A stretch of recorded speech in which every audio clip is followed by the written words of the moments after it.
अब हम इलेक्ट्रोलिसिस को जानने से पहले इलेक्ट्रोलिटिक सेल को पुनः एक बार देख लेते हैं। विद्युत अपघटनी सेल किसे कहते हैं? तो आप सभी विद्युत रासायनिक सेल से परिचित हो चुके हैं। विद्युत अपघटनी सेल में क्या होगा? विद्युत ऊर्जा रासायनिक ऊर्जा में परिवर्तित होगी। यहाँ पर विद्युत ऊर्जा देने पर रासायनिक क्रिया होगी।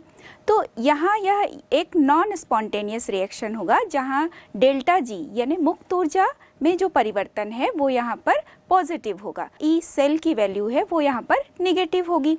तो इलेक्ट्रोलिटिक सेल में प्रायः देखा गया है कि एक ही बीकर में यदि हम कैथोड और एनोड दोनों लेते हैं और उसके अंदर इलेक्ट्रोलाइट या विद्युत अपघट्य लेते हैं, तो यहाँ जो कैथोड होता है और एनोड होता है उस पे चिन्ह के बारे में यदि देखें तो कैथोड पर नेगेटिव चार्ज और एनोड पर पॉजिटिव चार्ज होगा। और वैसी ही क्रिया होगी जैसे विद्युत रासायनिक सेल में होती है कि कैथोड पर अपचयन होता है और एनोड पर ऑक्सीकरण होता है। यहाँ पर लवण सेतु की आवश्यकता नहीं होती है। तो मुख्य जो अंतर है वो यही होगा कि यहाँ एक ही पात्र में हम दोनों चीज़ों को ले सकते हैं, इलेक्ट्रोड एनोड भी ले सकते हैं, कैथोड भी ले सकते हैं। तो जो इलेक्ट्रोलाइट होता है, जैसे NaCl यदि हम लें, NaCl जो इलेक्ट्रोलाइट है वो यहाँ पर मॉल्टेन स्टेट में भी एक इलेक्ट्रोलाइट की तरह बिहेव करेगा और सॉल्यूशन स्टेट में भी वो इलेक्ट्रोलाइट की तरह बिहेव करता है। यहाँ पर हम NaCl का जो विद्युत अपघटन है उसको देख लेते हैं। इसके लिए हमने एक बीकर लिया जिसमें दो अलग अलग यहाँ इलेक्ट्रोड लेते हैं। एक इलेक्ट्रोड यहाँ प्लेटिनम का है, दूसरा भी प्लेटिनम का है, लेकिन यहाँ पर एक प्लेटिनम का जो इलेक्ट्रोड है वो कैथोड की तरह कार्य कर रहा है और जो दूसरा प्लेटिनम का इलेक्ट्रोड है वो यहाँ पर एनोड की तरह कार्य करता है। इसे हम एक बैटरी से जोड़ देते हैं तो यहाँ जो नेगेटिव टर्मिनल होता है वहाँ पर इलेक्ट्रॉन की संख्या ज़्यादा है। इसका यही अर्थ होगा कि वहाँ इलेक्ट्रॉन की संख्या ज़्यादा है, तो इलेक्ट्रॉन का फ्लो जो है वो दूसरी तरफ होने लगता है। तो इस तरह कैथोड पर हम देखते हैं कि कैथोड के सरफेस पर पूरा इलेक्ट्रॉन जो है वो फैल जाता है। जो मॉल्टेन स्टेट में सोडियम आयन है वह कैथोड की तरफ जाएगा और कैथोड में से प्राप्त जो इलेक्ट्रॉन है उसे ग्रहण करता है। तो यहाँ पर जो सोडियम आयन है वह इलेक्ट्रॉन ग्रहण करता है और सोडियम सॉलिड में परिवर्तित होता है। तो यहाँ हमने देखा कि कैसे अपचयन की क्रिया हुई और यह अपचयन की क्रिया जो है वो कैथोड पर होती है। दूसरी ओर हम लेते हैं एनोड।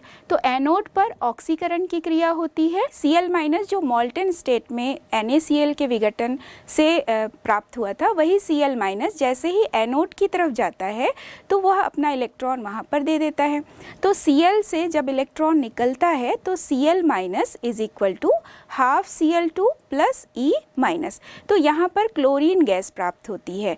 तो जैसे एनोड पर ऑक्सीकरण की क्रिया हुई क्योंकि यहाँ इलेक्ट्रॉन निकल रहा है, एनोड पर ऑक्सीकरण हुआ और कैथोड पर अपचयन हुआ।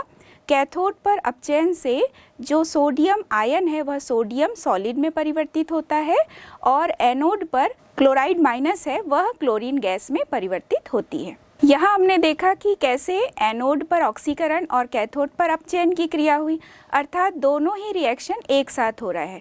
तो इसे हम कह सकते हैं रेडॉक्स अभिक्रिया। तो रेडॉक्स अभिक्रिया को आप देखिए ऐसे लिख सकते हैं एक साथ, Na plus electron is equal to Na solid. इसी तरह से Cl- is equal to half Cl2 plus electron. तो यदि दोनों रिएक्शन को हम कंबाइन करेंगे तो नेट सेल रिएक्शन जो प्राप्त होगा NaCl is equal to Na solid plus half Cl2 gaseous state में। तो यहाँ पर यह एक रेडॉक्स अभिक्रिया है, अस्वतः अभिक्रिया है, जिसके लिए डेल्टा जी की वैल्यू पॉजिटिव होती है। जब स्वतः अभिक्रिया होती है तो डेल्टा जी की वैल्यू निगेटिव होती है। अब आप देखिए कि विद्युत अपघटन को हम कैसे और सारे एप्लीकेशंस में यूज़ कर सकते हैं।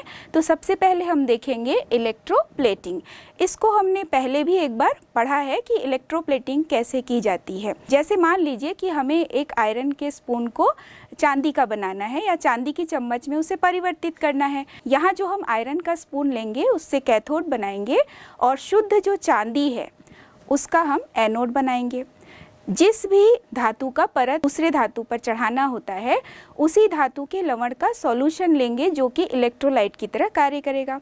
इसे हम एक बैटरी से जोड़ देंगे और इस प्रकार इसमें ऑक्सीकरण की क्रिया स्टार्ट होगी। तो ऑक्सीकरण की क्रिया सबसे पहले जो शुद्ध चांदी का जिसे हमने एनोड के रूप में लिया है वहाँ ऑक्सीकरण की क्रिया होगी। तो Ag से Ag प्लस इलेक्ट्रॉन, इसी के साथ यहाँ पर जो हमने विद्युत अपघट्य लिया है सिल्वर नाइट्रेट का, तो वह यहाँ पर Ag+ एवं NO3- स्टेट में है। तो Ag+ इलेक्ट्रॉन ग्रहण करता है और Ag में परिवर्तित होने लगेगा।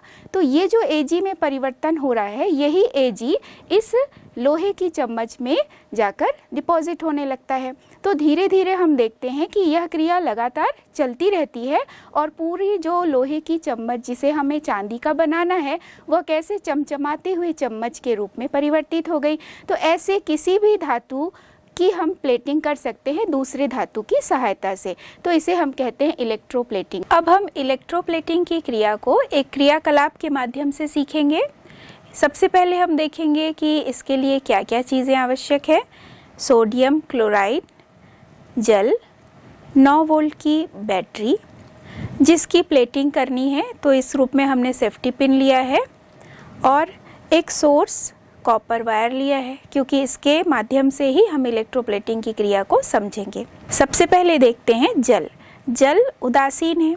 जैसे ही हम इसमें सोडियम क्लोराइड डालते हैं तो सोडियम क्लोराइड डालने पर अब यह आयनिक विलयन बन जाता है क्योंकि सोडियम क्लोराइड से सोडियम प्लस एवं क्लोराइड आयन Cl- के रूप में इसमें विघटित हो गया। तो अब यह जल एक आयनिक विलयन की तरह कार्य करने लगता है। सोर्स कॉपर वायर को हमने धन टर्मिनल से जोड़ा है और जिसकी प्लेटिंग करनी है उसे हमने ऋण टर्मिनल से जोड़ा है।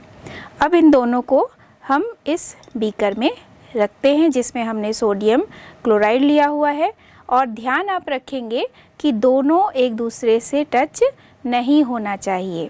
यहाँ सोर्स के रूप में हमने कॉपर वायर लिया है और जिसकी प्लेटिंग करनी है तो हमने सेफ्टी पिन लिया है।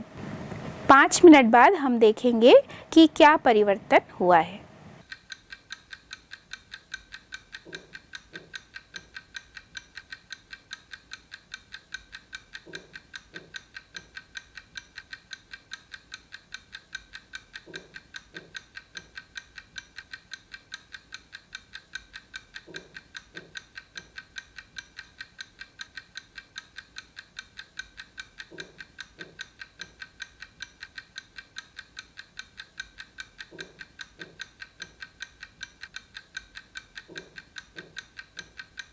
पाँच मिनट बाद हुए परिवर्तन को देखेंगे।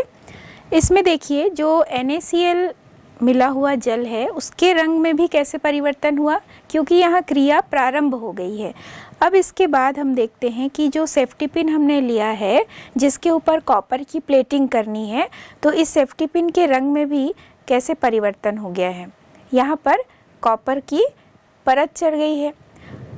जो ये सेफ्टी पिन है और इस सेफ्टी पिन के रंग में परिवर्तन को अगर आप तुलना करते हैं तो देखकर ही आपको समझ में आएगा कि इसमें किस तरह से प्लेटिंग हुई है। इलेक्ट्रोप्लेटिंग की क्रिया को समझ सकते हैं। यहाँ पर हमने सेफ्टी पिन में हुए रंग परिवर्तन को देखा और इस आधार पर आप सिक्के में भी करके देख सकते हैं। जो भी आप जिसकी भी प्लेटिंग करनी होती है उसका सोर्स वायर लेना है और जिसके ऊपर प्लेटिंग करनी है उसे लगाना है। तो इस तरह से रंग में परिवर्तन को हम देख सकते हैं। इसी तरह से एक दूसरा एप्लीकेशन हम देखते हैं, रिफाइनिंग ऑफ मेटल। किसी भी मेटल को यदि हम शुद्ध करना चाहते हैं तो कैसे इलेक्ट्रोलिसिस प्रोसेस हमें हेल्प करता है, उसका एक बहुत अच्छा एग्जाम्पल हम देखेंगे कॉपर को शुद्ध करने के लिए। अशुद्ध कॉपर होता है उसका हमने बनाया एनोड, इसी तरह से जो शुद्ध कॉपर है उसका हमने बनाया कैथोड और दोनों को ही कॉपर सल्फेट के सॉल्यूशन में रखते हैं। विद्युत धारा जैसे ही इसमें प्रवाहित की जाएगी तो जो अशुद्ध कॉपर है जो कि यहाँ पर एनोड है उसमें ऑक्सीकरण की क्रिया प्रारंभ होगी। तो आप सभी अच्छे से जानते हैं कि ऑक्सीकरण की क्रिया में इलेक्ट्रॉन निकलता है, तो कॉपर में से इलेक्ट्रॉन निकलेगा और कॉपर 2+ बनेगा और साथ ही साथ 2 इलेक्ट्रॉन निकलता है। इस सॉल्यूशन में जो विद्युत अपघट्य है कॉपर सल्फेट, वहाँ पर कॉपर सल्फेट 2 आयनों में विभक्त है, कॉपर 2+ और सल्फेट 2-। तो ये जो कॉपर 2+ है वह इलेक्ट्रॉन को ग्रहण करेगा और कॉपर धातु में परिवर्तित होगा। ये जो कॉपर धातु है वो अशुद्ध जो कॉपर का इलेक्ट्रोड है वहाँ जाकर डिपॉजिट होने लगेगा। जो शुद्ध इलेक्ट्रोड है कॉपर की वह मोटी होने लगती है और जो अशुद्ध इलेक्ट्रोड है कॉपर की वह धीरे धीरे क्षय होने लगती है, यानी इसका भार जो है कम होने लगता है और कैथोड जिसका बना हुआ है उस कॉपर के इलेक्ट्रोड का भार धीरे धीरे बढ़ने लगता है। यहाँ हम देखते हैं कि जहाँ अशुद्ध कॉपर लिया गया है उसके नीचे कुछ जो अक्रियाशील धातुएं हैं वो भी हमें प्राप्त होती हैं। कीमती धातुएं जैसे सोना, चांदी, प्लेटिनम, ये भी हमें नीचे प्राप्त होती हैं। जैसे जैसे ऑक्सीकरण की क्रिया प्रारंभ होती है और नीचे की तरफ हमें एनोड पंख या एनोड मड प्राप्त होता है जिसमें बहुत सारी कीमती धातुएं भी प्राप्त होती हैं, प्लेटिनम, गोल्ड और सिल्वर। तो इस तरह से हमने देखा कि कैसे कॉपर को शुद्ध किया गया इस इलेक्ट्रोलिसिस प्रोसेस के आधार पर। विद्युत अपघटन से प्राप्त होने वाले जो उत्पाद हैं उनको प्रभावित करने वाले कौन कौन से कारक होंगे। तो आप सभी विद्युत अपघटन के प्रोसेस को समझ चुके हैं। तो इसमें क्या क्या चीज़ें होती हैं, इलेक्ट्रोड होता है, विद्युत अपघट्य होता है। तो सबसे पहले हम देखेंगे कि इलेक्ट्रोडों की प्रकृति।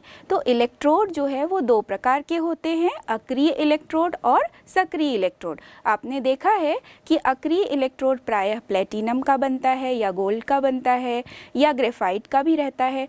तो यहाँ पर जो अक्रिय इलेक्ट्रोड होते हैं उसमें ऑक्सीकरण अपचयन की क्रिया तो होती है या उसके लिए वह सतह तो प्रदान करेगा, लेकिन स्वयं उस रेडॉक्स अभिक्रिया में पार्टिसिपेट नहीं करता है। जो सक्रिय इलेक्ट्रोड होते हैं वो ऑक्सीकरण और अपचयन के लिए सतह भी प्रदान करते हैं और स्वयं उस अभिक्रिया में भाग भी लेते हैं, जैसे कि कॉपर का इलेक्ट्रोड है। तो यहाँ पर जो दोनों इलेक्ट्रोड की प्रकृति है वह भी बहुत अधिक प्रभावित करती है कि विद्युत अपघटन में किस प्रकार के उत्पाद हमें प्राप्त होंगे। दूसरा हम देखते हैं मानक अपचयन विभव यानी E0 की वैल्यू के आधार पर भी जो विद्युत अपघटन के उत्पाद है वो भी प्रभावित होते हैं। जो भी पदार्थ यहाँ पर लिया जा रहा है ऑक्सीकारक या अपचायक, तो उसमें जो E0 की वैल्यू है जो हमने सक्रियता श्रेणी में पढ़ी हुई है कि E0 का मान ऊपर से नीचे आने पर बढ़ता जाता है, तो उस आधार पर भी विद्युत अपघटन के जो उत्पाद हैं वह भी उसे प्रभावित करता है E0 का मान। इसी तरह से विद्युत अपघटन में जो सॉल्यूशन यूज़ किया जा रहा है उस सॉल्यूशन की सांद्रता कैसी है। तो अगला बिंदु है यहाँ पर विद्युत अपघटनी विलयन की सांद्रता।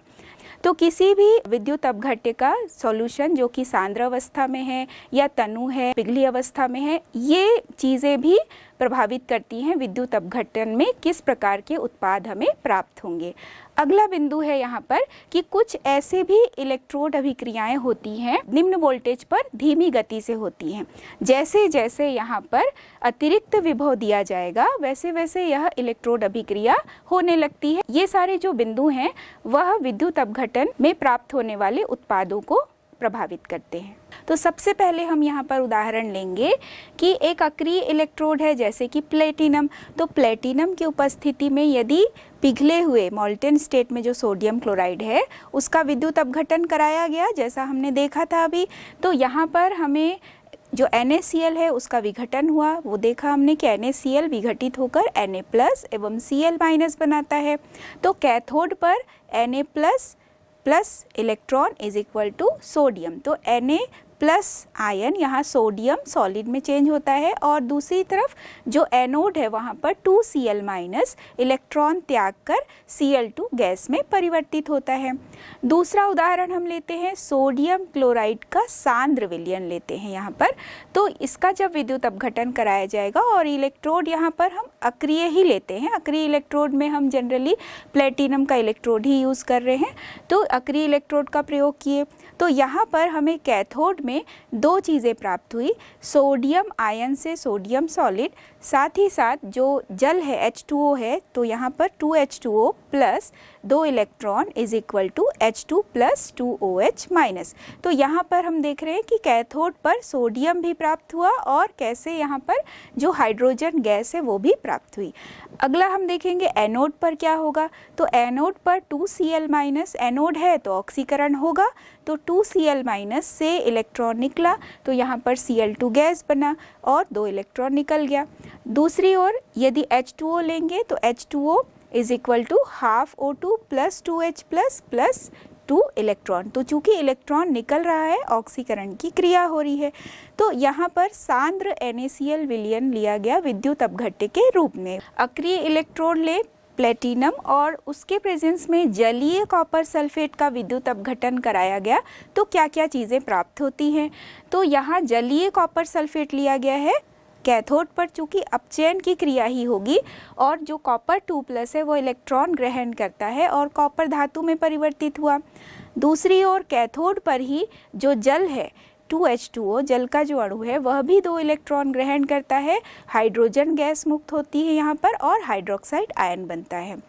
अब दूसरी ओर एनोड पर ऑक्सीकरण की क्रिया होगी। H2O है एनोड पर, वह परिवर्तित होता है half O2 plus 2H plus electron, मतलब यहाँ ऑक्सीकरण की क्रिया हो रही है। यहाँ पर एनोड पर ऑक्सीजन गैस हमें प्राप्त हुई।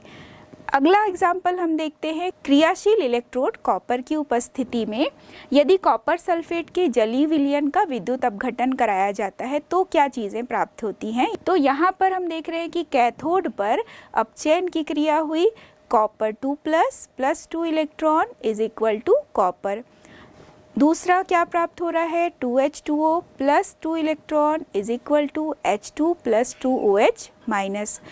अगला हम देख रहे हैं एनोड। एनोड पर ऑक्सीकरण की क्रिया होगी, तो एनोड पर ऑक्सीकरण की क्रिया से कॉपर से 2 इलेक्ट्रॉन निकला, कॉपर 2+ बना और 2 इलेक्ट्रॉन। इसी तरह से जो H2O है, H2O विघटित हो रहा है तो half O2 plus 2H plus 2 electron. तो चूंकि यहाँ भी ऑक्सीकरण की क्रिया हो रही है, तो आपने देखा कि कैसे जो क्रियाशील इलेक्ट्रोड है कॉपर और उसको जलीय विलयन यूज़ किया गया है कॉपर सल्फेट का, तो हमें कॉपर 2+ में ऑक्सीकरण देखने को मिलता है और जो विलयन में प्रेजेंट कॉपर 2+ आयन है वो किस तरह से इलेक्ट्रॉन ग्रहण करता है, यानी अपचयन की क्रिया होती है और वह धातु में परिवर्तित होता है, यानी कैथोड पर उसका जमाव होने लगता है। तो इस तरह से हमने जाना कि अगर सक्रिय इलेक्ट्रोड है और अक्रिय इलेक्ट्रोड है तो विद्युत अपघटन से प्राप्त होने वाले जो उत्पाद हैं या जो विद्युत अपघट्य की सांद्रता है वह कैसे इन उत्पादों के उत्पन्न होने को प्रभावित कर सकती है। विद्युत अपघटन से उत्पाद कैसे कैसे प्राप्त होते हैं उसके कुछ उदाहरण हम देख लेते हैं। निम्नलिखित में से प्रत्येक के लिए विद्युत अपघटन से प्राप्त उत्पाद क्या होंगे। तो पहला प्रश्न है कि प्लेटिनम इलेक्ट्रोडों के साथ सिल्वर नाइट्रेट का जलीय विलयन। तो प्लेटिनम के एनोड NO3 से जो है क्रिया नहीं करते हैं क्योंकि प्लेटिनम अक्रिय इलेक्ट्रोड है। कैथोड पर जो रिएक्शन होगा Ag plus electron is equal to Ag। Anode पर जो रिएक्शन है वो है OH minus is equal to OH plus E minus. तो 4OH is equal to 2H2O plus O2। तो इस अभिक्रिया में हम देख रहे हैं कि ऑक्सीजन गैस एनोड पर मुक्त होती है। दूसरा प्रश्न है प्लेटिनम इलेक्ट्रोडों के साथ CuCl2 का जलीय विलयन। तो प्लेटिनम चूँकि अक्रिय इलेक्ट्रोड है तो प्लेटिनम इलेक्ट्रोड के साथ CuCl2 के जलीय विलयन में कैथोड पर कॉपर 2+ आयनों का अपचयन होगा। तो E0 की वैल्यू जो है कॉपर के लिए वो अधिक होती है E0 वाटर की तुलना में। कैथोड पर कॉपर 2+ 2 इलेक्ट्रॉन ग्रहण करेगा, अपचयन होगा तो कॉपर में परिवर्तित होगा। एनोड पर ऑक्सीकरण की क्रिया होगी तो Cl minus is equal to Cl plus E minus. तो यहाँ Cl और Cl मिलके Cl2 गैस मुक्त होगी, तो एनोड पर क्लोरीन गैस मुक्त होती है। अगला है सिल्वर इलेक्ट्रोडों के साथ सिल्वर नाइट्रेट का जलीय विलयन है। तो सिल्वर इलेक्ट्रोड के साथ AgNO3 के जलीय विलयन में Ag+ का कैथोड पर अपचयन होगा। कैसे होगा ये देखिए, चूँकि चांदी के लिए जो मानक अपचयन विभव का मान है वो जल के मानक अपचयन विभव के मान से अधिक होता है, तो कैथोड पर हम देखेंगे Ag प्लस जो है इलेक्ट्रॉन ग्रहण करता है और Ag में परिवर्तित हुआ, और एनोड पर Ag इलेक्ट्रॉन त्याग देता है और Ag प्लस में परिवर्तित होता है। Ag का एनोड NO3 माइनस से प्रभावित होता है और एनोड पर Ag घुलकर Ag प्लस आयन बनाता है और Ag कैथोड पर जमा होता है।